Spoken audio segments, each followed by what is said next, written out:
ئەنجامدانی قوربانی بە کۆمەڵ لە چەندین گوند و ناوچەی هەرێمی کوردستان بووەتە نەریتی هاوڵاتیان. لە گوندی مایندۆڵی سەر بە قەزای سەی سادق بۆ ئەم ساڵ 1990 سەر ئاژەڵ کرایە قوربانی.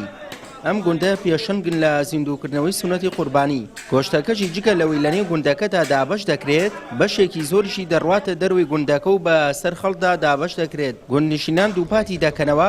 ئامانجی ئەم کارەیان تەنیا بەدەستێنانی ڕەزامەندی خودای گەورەیە. لە ماڵ و سەری ئەبرین، پاکی ئەەکەین، دەیبین بۆ مزگەوت. لە مزگەوت ئەیکێشین کە کێشامان دوایە مەسەن دابەشێکی بەسەر خێزانەکە. مثلا 600 نەفەری تایە بڵێن، ئەم تەنێکی تایە، مەسەن هەر نەفەرێک 2 کیلۆی بەرئەکەوێت.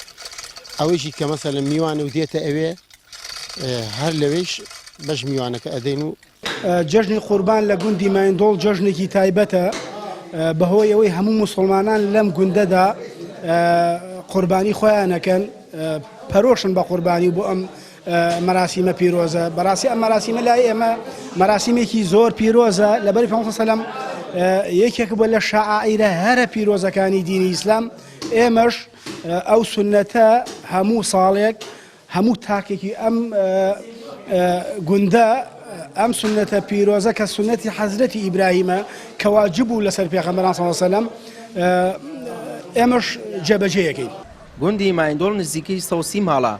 بەوە ناسراوە زۆرترینی قوربانی تێیدا ئەنجام دەدرێت بە جۆرێک کە ماڵ هەیە لەم گوندەدا قوربانی نەکات. بەراورد بە پار ساڵیش قوربانیان زیاتر ئەنجامدا. مایندۆڵ جگە لە قوربانیە زۆرەکەی هاوشێوەی گوند و ناوچەکانی دیکە پەیوەندی کۆمەڵایەتی تێیدا بەهێزە و بە ئاشتی و پێکەوە ژیان و دڵخۆشیەوە جەژن بەڕێ دەکەن. سونەتێکە پێشوازی ئەو لەو خەڵکەیەکەین و زیاتر حرمە لەو خەڵکە ئەگرین و حسە گۆشتی خۆی ئەدەینێ و هەرە خۆر بۆ ئێمە نییە. ئەمە سونەتێکی پێغەمبەرە صلی الله علیه و سلم، سونەتێکی پێغەمبەرە. تەوزیعەکەین لەسەر بسڵمانان و فەقیر و هەژار و دەرۆ و ناوە و چواردەورمان لە ئەم منتیقانی غاز و دەواجن و چواردەوری ژمانەچێکی فەقیر و هەژار تیا لە ماڵانە بۆیانە نێرینە مناوی.